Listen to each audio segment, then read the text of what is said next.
my calculations are correct, when this baby hits 88 miles per hour, you're gonna see some serious shit. What's up? This is D-Money here from Juice Radio. You can listen to us at any time at gojuiceradio.com, where your urban music refreshment, giving it to you 24/7.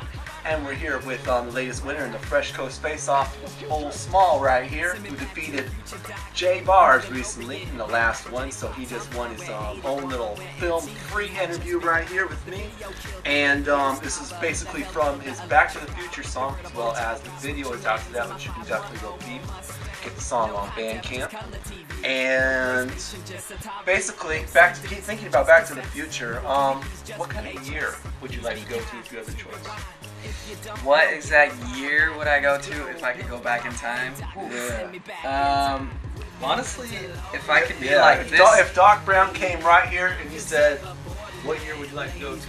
Ooh. If I could be like this age and just chilling in like 1986, I think that would be fun because like I was an 80s baby. 80s music had like a big influence on me, so I think if I could go kick it like in straight 80s and be able to live it up for a while, that'd be pretty dope.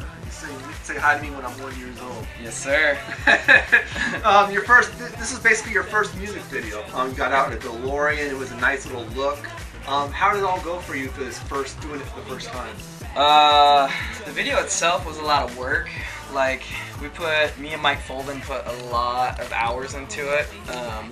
Mike Folden, he's just excellent dude, awesome at what he's doing, photography, videography, all of it. But Mike and I worked together previously on some other stuff, and I always hinted at him like, yo, I got this song Back to the Future, I want to get the DeLorean, I want to make a dope video, and we just kicked back tons of ideas, and I got the DeLorean. I emailed the president of the Pacific Northwest DeLorean Club. Yeah, it actually exists, the Pacific Northwest DeLorean Club. That's awesome. Old dude, you know, brought his DeLorean out. We got a warehouse to film the first night.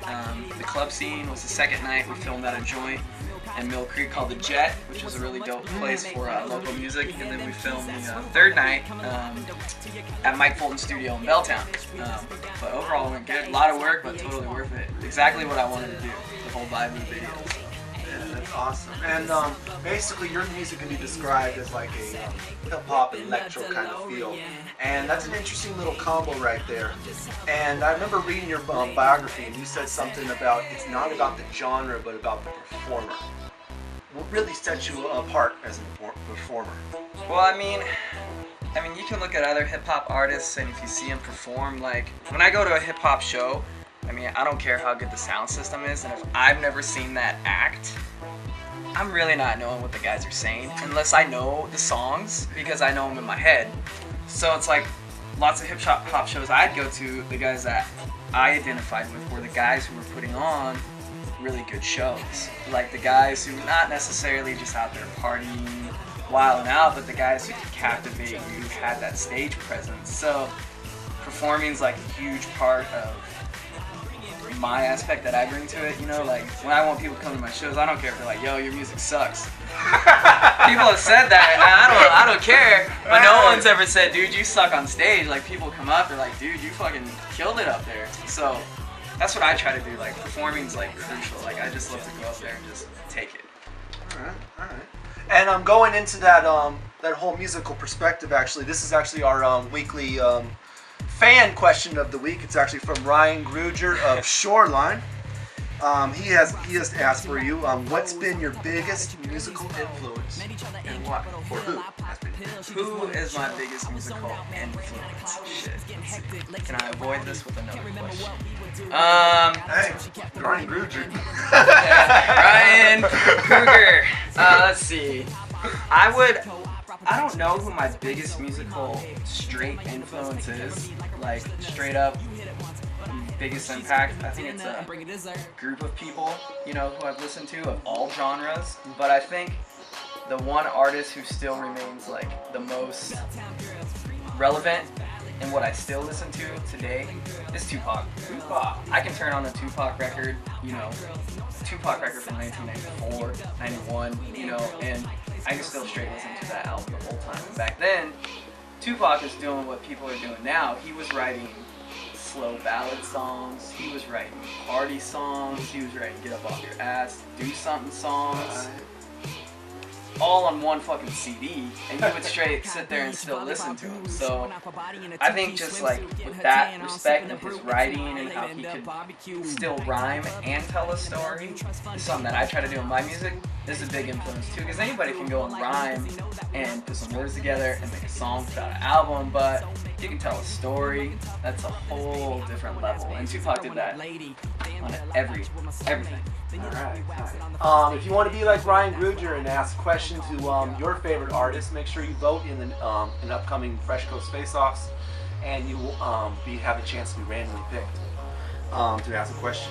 But speaking of Back to the Future, back to then, it was produced by P Smoov. Yeah. And you actually did your Space Talk EP with them, actually full thing, right? He recorded the Space Talk EP, but Matt Weisner of Viper Creek Club, he produced the beats. Okay. Yeah. But basically a lot of work with P Smoov. How did you meet him, and what really mixes with your guys' sound, you think? Well, actually, the first thing that P Smoov and I recorded together was Back to the Future. We also went and recorded my Party Talk EP and my Space Talk EP together. Long story short, on Back to the Future, I actually wrote the main bulk of that song 3 years ago to a, like 90 beats per minute song. You know, cool beat, but the guy's like, oh, that's a really cool idea. Just sat on it, and then I started listening. You know, I kept hearing about this dude P Smoov, and that his production was just freaking incredible. And then I heard him add Rad a little bit, heard of Fresh Espresso, but where I really got hooked on the production was Face Crunchers, P Smoov's first Face Crunchers record. And I listened to that, and just the crisp and the pop and just everything, and I was like, oh, this is fucking sick. I was like, I want P Smoov to I want him to produce my Back to the Future song. So I was in Capitol Hill, I don't know, like 2 years ago, and I was just chilling out there, and I ran into P Smoov on the street, introduced myself, yada yada yada, and then eventually hit him up to produce it, and that was the first track that we worked on. I think he knocked it out of the park with the beat. Like, it was sick. So. Speaking of the track, I mean, is this from an upcoming project, or did it just miss Space Talk? I mean, you released it basically as an independent single, basically. Yeah, pretty much. Like, I actually had the final version of Back to the Future recorded since summer of 2010. And then I went and recorded my first EP, Party Talk, and then after that recorded Space Talk and released all those first. Thought about putting Back to the Future on Party Talk, but it didn't really fit the vibe of the record, so I held it off. Almost put it on Space Talk again, but even at that, it didn't fit the vibe of that record either. So I was like, I'm gonna put these two EPs out, sit on it, stack some cash, so I can put out a video, because that was a big thing with it. So that's what I did. I totally released it independently, all by itself, and it'll probably stay all by itself. Speaking of the other records, you haven't really had many collaborations. Basically, P Smoov, not many others. Is there a reason for that, or are you waiting down the line, or? Well, actually, the main 4 beats on Party Talk were produced by my friend Wade Bobard. He's who I first started doing all this stuff with. And then I just had them all remixed, vamped up with P Smoov. And then also on that record, I had a rock song, so we remixed a song called My Drinking Song into a rock version with a rock band called the Flanagan Precept, and I've actually played a lot of shows with them. And then over to Space Talk, I worked with Matt Weisner from Viper Creek Club. Him and I actually went back and forth on the sounds of the beats, like back and forth a lot, which is awesome, and he still sends me beats all the time. And then I recorded those with P Smoov, and then Back to the Future with P Smoov. But then I was also actually on Boomzilla. They're a hip-hop group out of the North End. Make some pretty dope music. They released a record a few months back. I was on their hip-hop record. I did a feature on that. But I'm not against, working with other artists. It's just, it's whenever you can make time. Alright. Speaking of the future, what is in the future for you? In the recent future, at least. Recent future. Well, I'm gonna keep pushing Back to the Future. Keep pushing my 2 EPs that I already have out, because there's still tons more people who can hear them, listen to them. I think they're good records. At least the quality and the production's there. And then gearing up maybe for midsummer, early fall release for my first LP. But it's gonna take a lot of work. put out an LP, and I still gotta find, you know, what sound I really want to, you know, go with. Because I just don't go and buy a beat, take a beat, record it. Like, I'm not a rapper who just takes a beat and goes with it. Like, I really like to be there with the producer and the production of the beat and put my 2 cents on it. Even though I don't sit and literally make beats, I still have a big influence on, like, what I want my sound to be. So it's still in limbo right now, but it's gonna happen. Where can they find you on the net, look for you, and all that?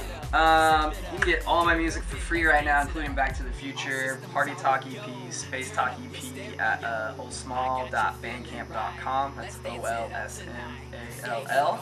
Of course, all the Facebook regalia. You got, you know, Google, just type in Old Small, all my stuff will come up. It's all free, so. And check out that Back to the Future video, too. I got a DeLorean. Facebook, Twitter, you have a blog site? Yep, oldsmall.blogspot.com. So I got my blogspot, Bandcamp, facebook.com/oldsmall, twitter.com/oldsmall. Old Small, I'm the only Old Small in the world, so if you Google my name, it's me, it's nobody else. Alright, thank you, Old Small. Cool, man. I want to give your attention right here to my support the Fresh Coast wristbands. Basically $5 right here. You see me, you see David, you see Q Dot, anybody here at Juice Radio. Talk to us about it, we'll get one for you. Want to also bring up these Brain Cooties Suck for Sadie's fight. Sobering thought that actually Sadie Lynn just passed. She inspired a lot of people to raise money for cancer, so big shouts out to Sadie Lynn for that. And want to also bring out that you should check out Q Dot's latest video. He's actually the creator of Juice Radio. He recently put out the 24 hours video. Make sure you go see that. D Money right here, another Fresh Coast Faceoff interview. Peace.